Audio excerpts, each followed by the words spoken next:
But yeah, as far as they go, yeah, it comes with the territory. I mean, it really does.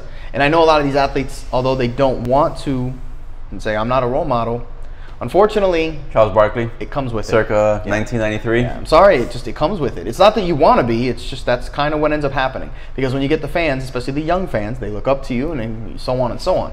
So, it's the way it goes. And you do have some good ones, and even certain people like LeBron James, who he always gets a ton of crap, but the guy's legitly good. A legit. But again, some of that, and I'm not upset anymore that he left the Heat. Oh, I don't care about any of that. Okay. Yeah. No, I mean, but some of the, you get what I'm saying? I feel like some of the attention, like you're asking for it. I will always give LeBron James credit for this. Whether I don't agree with certain things he may say or do, or like I said, like you want to be left alone, you want to be private, but then you're putting stuff out there all the time that is going to cause attention. Yeah. Like you try to trademark Taco Tuesdays. Yes. That's not a guy that doesn't want attention. You know what I'm saying? Yeah. Oh, and you've been the chosen one since you were 12. Yeah. I get it. But I will always give him credit for he never report that he hit his girl. That's what I'm saying. Never drunk driving. That's what I'm saying. That's what I mean by that. That's what I mean by that. Never pointed a gun at somebody in a nightclub. Like, never got in trouble. Never nothing. Yep. You know what I'm saying? And that's what I mean by that.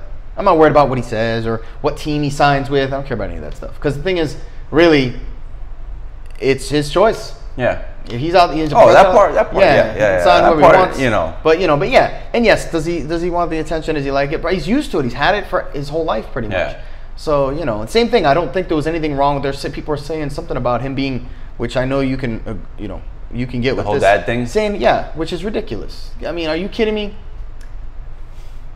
You want my take on that? I think the issue for me, or for a lot of people, was get as hype as you want to get. Mm-hmm. But if John Doe, who's a dad on that team as well, can't be on the court, because that's already you're pushing it a little bit, okay? Oh, I know what you're saying. Then that's a problem. Okay, let's take it to my boy plays baseball, okay? And years ago, I was the coach of a team, and Hanley Ramirez's son was on the team. Yep. Okay, you remember that? Yeah, of course. Okay, super nice guy, by the way. I think very misunderstood. Yeah. Okay, and we had the Marlins Red Sox connection, but super nice guy and all that. But if his kid did something spectacular in the game, his kid was really good, he would get excited, but he's not getting on the field because this is not appropriate. Right. Because if I'm not gonna get on the field, like, I think that's where the issue is. Like, Hanley Ramirez shouldn't be able to get on the field and celebrate because he's Hanley Ramirez. Right. Even though that's kind of how this country is with pretty much everything. I'm not saying it's right. What I'm saying is the realization but of it is. I think that was the issue for a lot of people. And I get it. Be hype all you want. Be the loudest. Yeah. I know. I am far from the quietest in the stands. Yeah. No, yeah. Listen, I get it. But within rules and regulations and respect for the game and respect what, you know what I'm saying? Because put it this way. I agree with that. Can LeBron James make a great play and little Bronny come on the court and be like, yeah? It's not going to go so well. No, it's not. But just stay behind the line. Yeah. Listen. Go crazy. You know what I'm saying? I agree. I just, unfortunately, people are treated differently. Yeah, he don't bother me none. But no, I was just obviously down here we got spoiled with Dwyane Wade. Just Yeah. He really was has been a model citizen. That's another dude that you look at him and you're like if you're from this area, I don't care if you play basketball or not, like you want your kids to look at him as a celebrity and be like, that dude did it right, man. Yeah, I know. Fighting for custody for his kids, and just again, never any kind of trouble. Yep. Legally or anything like that. Yep. Only thing you heard about him legally was a dad fighting for custody of his boys. Yeah, but that's something different. That's not. It's a great difference. Right, absolutely. How many dads are doing that? Yeah. Oh, yeah, of course. I mean, listen, I'm not. Yeah, and again, it's not that I was like, hey, LeBron should be able to do that. It's just because of who he is, he's going to be able to do that. That's all my point was saying. And it's not that it's right because everybody doesn't. Unfortunately, I'm just saying. It's not, everything's not equal. But again, I mean, when you and again, I don't want to make it seem like, oh my God, this this idiot. No, I love because again, we're great dads, not for nothing. So we're fans of great dads. I think he's a great dad. Yeah.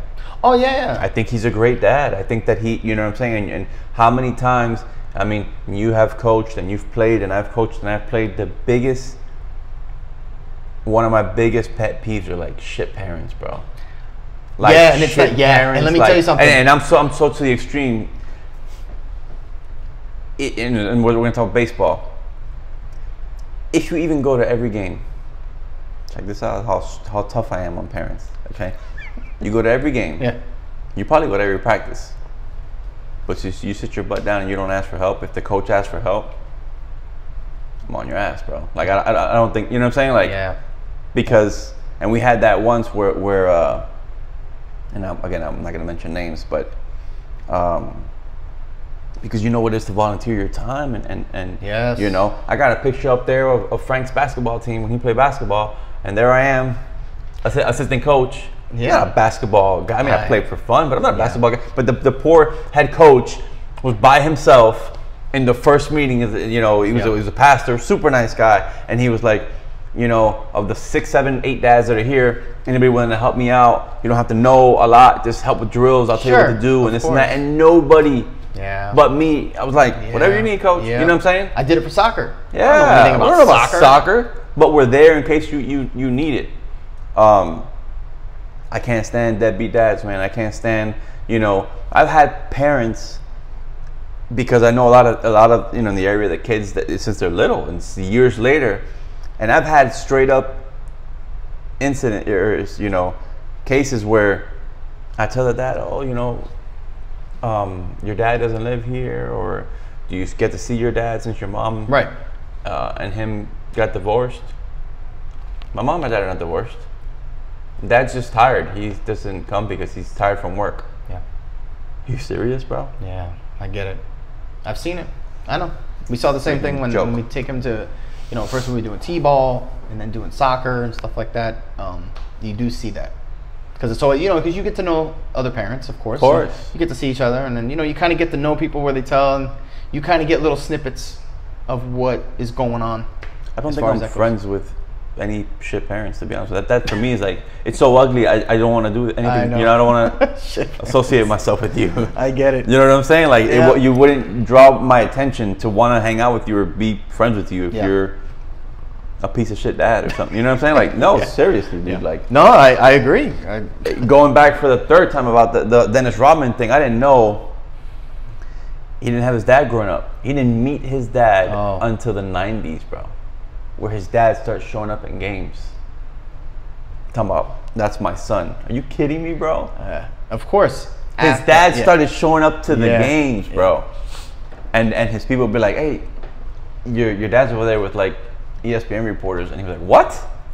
Yeah. I feel for the guy. When you watch this, I don't want to, you see that type of I don't want to spoil it for you because I want you to watch it, but I feel for the dude because the way he grew up and the void that he, you know, had, and he filled it in ways maybe you and I wouldn't, but right. No, obviously, but I mean, which is, you know, he was definitely a different dude. He was definitely different. But again, man, like perspective, you know, I always tell people, like, not everybody was blessed to grow up the way I grew up. We had our struggles, you know, well, not everyone has whatever, but not everybody has compared to other people. Yeah, not everyone has mom and dad. You know, we see it all the time. I know. Yeah, it does make a difference. They don't have a mom, don't have a dad. There's a lot that I deal with every day. They don't have neither. Yeah. They're foster kids. Yep. And now they're pregnant. And the dad lives somewhere, the baby daddy lives somewhere else. Yep. The baby daddy is much older. Yep. Oh, yeah, and so there's no guidance. So, yeah. There's always something behind why someone's doing the way they're doing. The direction they're going. Everything. Everything about them, character, all that stuff. And that's why, again, and I've also seen someone that has a perfectly normal home life, mom, dad, and everything, and still a complete fuck up. Yeah, it happens. So, and I'm a big believer that you despite your hardships, and again, your perspective, you have to put yourself in other people's shoes. But I don't think when you're born into a hardship, your life is over. It's predetermined. I still think that you. Well, yeah, we've seen many instances. Start. We just talked about Dwyane Wade. Yeah.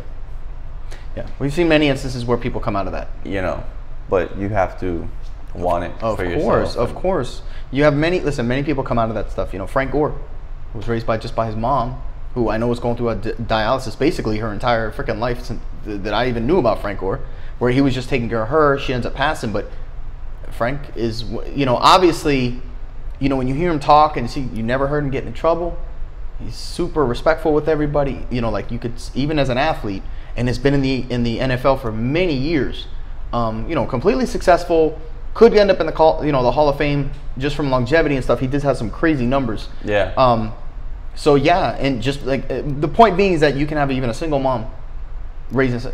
Doesn't mean you're going to be completely done. Yeah. I mean, it's just, you know, it all depends on the person, because ultimately you're still responsible for your actions. I mean, ultimately. Of course. So, you know, I know that's lost on everything, where everybody blames everybody for everything. It's the movies, it's the video games, it's this, it's that, it's all that stuff. No, you know, we won't them. go into Exactly. But I'm just saying,